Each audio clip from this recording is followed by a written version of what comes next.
Hello, this is Seewing, and today I'm going to talk about the Realtor.com's headline. And the headline is April 2023 Monthly Housing Market Trends Report. Without further ado, let's proceed. The number of homes actively for sale increased by 48% compared to last year. However, there's always a but. The total number of unsold homes, including homes that are under contract, increased by 6.3% compared to last year. Now, here's a very important trend and metric, something we need to keep track as we continue to move forward for the remaining of this year, 2023. Home sellers were less active this April, with 21.3% fewer homes being listed for sale compared to last year. This trend to me, 21% less homes for sale compared to last year, this is very significant because April last year, the mortgage interest rate were in the low fives. So still a lot of activities last year and a lot of multiple offers because the mortgage rate were still very low before the mortgage rate skyrocketed in the summer of last year. So, and then of course, during the spring buying season is always the hottest part of the year. So this spring, March and April, we have a sort of a opposite trend. What historically has been a upward trend every spring of every year. So by being down a whopping 21% of decreasing listings, going significantly under the reverse trajectory, but what we always seen. So this to me is a very disturbing trend. Let's move on with this article. This is very significant. 21% fewer homes being listed for sale. So this means the homeowners are reluctant to sell their homes. And I've talked about it a number of times these past few months because most homeowners have loans, 30-year fixed rate mortgage, way less than 4%.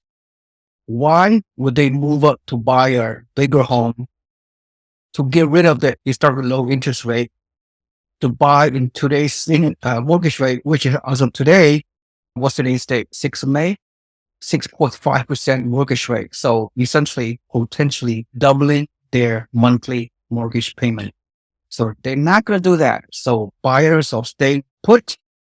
They're locked in on their historical low mortgages, and they're not selling, thereby affecting the supply of inventories in the marketplace. So I could make this argument is a ripple effect. In fact, this could be my headline for my YouTube video. Ripple effect. Then ripple down effect. Yeah. And the ripple down effect is going to affect all areas of this data I'm about to show you. So let's continue. Homes spent 49 days on the market, which is 17 days longer than last year, but still shorter than before the pandemic. You're going to know that not only on this video, but in next few months. The data I'm going to provide to you, whatever sources I'm going to use to as I do more videos this next few months, I'm reluctant to compare year over year because right now, April 2023 compared to April 2022, again, April 22 is continue to be one of those historical anomaly, meaning the mortgage rate were in the low fives last April 2022. So I can't really say it's not really an apple to apple comparison in terms of numerical data trends. But I have to say this because that's my job to report the precise data that I'm trying to present on my videos, whether through Realtor.com, through Redfin, or through a National Association of Realtors, or through CoreLogic, or any of these main source of data providers. I have to use year over year. Now, the data, and it's not apple to apple comparison until let's just move forward. Like, I remember like last June or August when the mortgage rate when skyrocketed and just created chaos in the housing market, and the mortgage rate went up to 6.5 to 7%. Then let's move forward. When I start producing my videos starting June and July and August of this year, and the remaining of for this year for that matter, I'm going to say year over year, August 2023 from August 2022, yes, I could confidently say without any misleading information out there that it's an apple to apple comparison, because for example, last August 2022, I don't have the data in front of me, but the mortgage rate were already around 6 to 6.5%, versus if this year, July, August 2023, or similar mortgage rate of 6.5%, whatever, then, but when I say year over year, this coming August or July or September, whatever, year over year, I would comfortably say is an apple to apple comparison. Do you understand what I'm trying to say? Please comment below if I'm able to articulate and clearly trying to give you this important metrics. All right. So comment below about anything, actually, not just what I just said. All right, let's go on with this April 2023 timely report by the Realtor.com.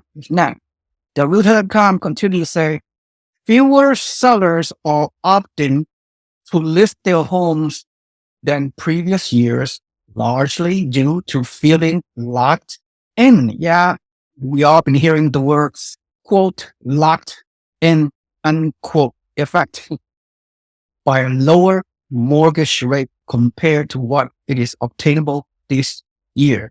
You see what I mean? Mortgage holders, they are reluctant to get rid of the historical mortgage interest rate, thereby exacerbating the low supply of inventory nationwide on a historical basis. I've been repeating this quite a bit the last few months, so I hate to repeat myself, but it is what it is. I have to get this word out there. So inventory is still far from pre-pandemic norms as growth slowed. By the way, now let me follow through, almost forgot. So when I'm going to start, not only on this video presentation, but throughout the rest of this year for that matter, when I say, oh, year over year, from this year, whatever month I'm presenting, 2023, to the pre-pandemic, when I say the pre-pandemic levels are around 2019 and prior. If I can compare today's data on an apple-to-apple comparison to pre-pandemic data, that I believe is apple-to-apple comparison, because the last 2 years, 2021 and first half of 2022, is an anomaly. It is a historical market which will never repeat itself. For sure, in my lifetime, probably in many of the younger generation's lifetime, this 3% mortgage rate that occurred in 2021, this is mind-boggling. Nobody anticipated this. This historical rate, we would never see this low mortgage rate ever again. I could be wrong. No one could predict the future, but that's what's happening. For those of you that took advantage of this low mortgage rate and purchased your primary home back in 2021 and prior, and for those of you who purchased rental properties, like many of our investors that purchased turnkey cash flow properties in 2021, you guys did well. You guys won the real estate lottery. As long as you buy and hold for long term, okay? Don't sell at an inopportune time like right now. Okay? All right. So inventory today, which is around 2.6 months supply of inventory estimated nationwide, is still far from pre-pandemic norms as growth slows. However, the inventory growth rate continued to slow for the second month in a row as fewer potential sellers opted to list their homes for sale. This means that there were still fewer homes available to buy, on a typical day in April than they were a few years ago. See, I'm giving you a historical comparison from today, April 2023. Today's May, but I'm reporting April's data because each time I make my presentation using this third-party resources is always a lagging indicator. It's always like the reporting is always at least a month behind than the actual date that I'm recording the video. Just so you know, lagging indicator. I'm sure I mentioned this words many times before. All right, let's go to the charts. Okay, the chart will pretty much validate and conclude what I just said. Active listing count. As you can see, the active listings as of April 2023, there are a little bit more than 500,000 homes are actively listed nationwide, up 48% from 2022 and 2021, but at least 50% lower than the pre-pandemic levels appear 2027, 2028, 2020, 2019, and 2020. Does that make sense? So higher than last year, but way lower than historical norm, which is pre-pandemic. So this is among many data are very disturbing trends, and it's going to affect a lot of people. All right. So active listings are not doing well or not elevating is either leveling off or maybe even trending downward. Active listings. So goes to show you the lack of supply of homes in the marketplace. Okay.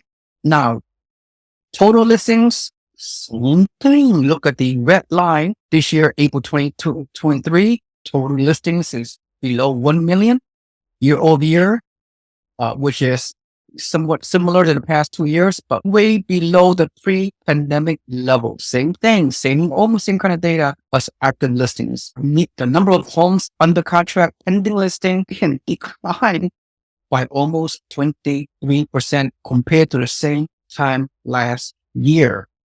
So pending homes or homes are under contract, pending to close escrow. This is a very important indicator about the number of sales moving forward for the rest of this year. And once again, this purple line right here, 2023, as you can see right here, is right here at April. We are right here, a little bit less than 431,000 pending sales for this year to date. Again, it is lower than 2022. It's like quite significantly 23% lower, right? As you can see the spread. And also even lower than 2021, which is have like more than 600,000 pending sales in 2021. And you have around 550,000 pending sales month over month, year over year in 2022. And now we continue to come down lower, right? Pending listings are also not looking good as well. A recent Realtor.com survey of sellers revealed that 82% of those looking to both sell and buy a home are feeling, quote, locked in, end quote, by previously low mortgage rates. So really, the home sellers are dictating the market. They are the trigger point. The decision they make or do not make, the current home sellers are pretty much dictating the housing market. Okay. Yeah. So the home sellers are not selling because they have locked in at a historical low rate. And then some scenario have to be replaced there. The new constructions. Okay. I'm not going to talk about that. I have another video that I've done. So check my YouTube channel. You'll find how different ways that lack of inventory can be offset. And the partial answer is new builders have to come back into the market to replace the lack of resales in the housing market. So anyway, so let's get back to my article. We're almost done. So the number of homes for sale, the 50 largest metro areas in the US increased by 53% compared to last year. However, inventory in this group of metro areas as a whole is still 46% below pre-pandemic levels. Wow. So now you hear it. Let's finish up here. Days on the market is 49 days in April 2023, which is 17 days longer in days of market than last year. But again, you probably said it. Compare this year at this month, April, to last year's April 2022. It's not really an apple to apple comparison because the first half of last year was a robust housing market. We have amazing multiple offers in bidding wars occurring and skyrocketing home prices in the first half of last year, 2022, and the entire year, 2021, and during the third quarter of 2020, when the Federal Reserve suddenly lowered the interest rate back in after the pandemic onset of COVID to 3%, and then create the whole housing frenzy. So blame it on Jerome Powell and the Federal Reserve for not acting appropriately and allow the mortgage interest rate to stay too low for too long. Listing prices are expected to decline in the coming months. Yeah, when it's year over year, the next few months it's going to happen. Until, like I said, remember what I said earlier at the beginning of my presentation? When we reaching the June, July of this year compared to June, July of the last year, 2022, we're going to have a better apple to apple comparison, and the data are not going to mislead you. You're not going to see prices decline because so far this year, the last few months, prices has been increasing all over the country. Okay, so we have seen increasing home prices month over month so far the first quarter of 2023 due to the lack of adequate inventory and pent up demand. Okay, we're seeing multiple offers in bidding wars, maybe 3, 4, or 5 offers per house on those homes that are priced appropriately according to market conditions. And they are good properties that has been rehabbed and is in a turnkey status in a good location, especially the medium homes and entry-level homes in many of the markets. The lower end, below medium price homes in many housing markets in the U.S., if they are priced appropriately, they are getting multiple offers in bidding wars. Nothing crazy back and similar to 2021.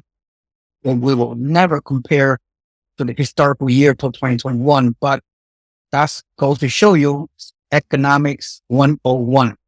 When demand is higher than supply, housing prices is under pressure to move up. Housing pressures on prices. So national median price grew to $430,000 in April 2023, up $424,000 in this past March. As I said earlier, you see this this purple line 2023.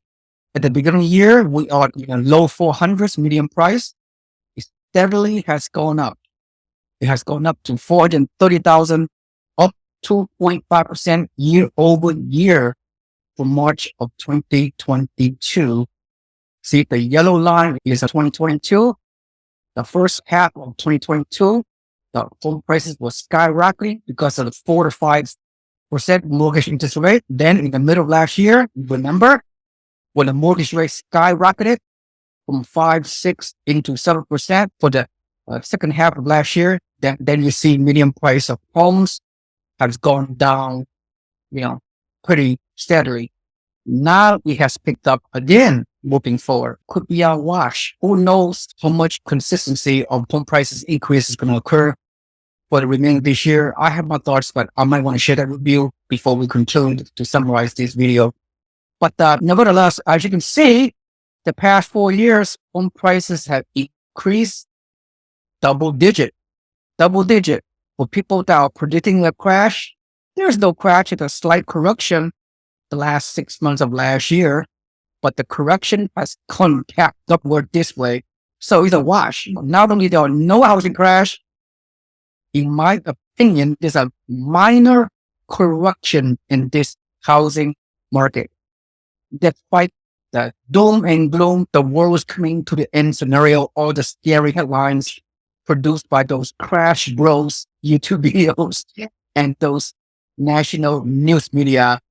Click everything's clickbait. This is the clickbait world. Everybody want to sell subscription on their social media or podcast. Okay, I have to admit I'm doing the same thing, but since I don't do too many clickbait things because it's unethical and it's immoral to mislead the general public. A lot of people have no morals, no ethics.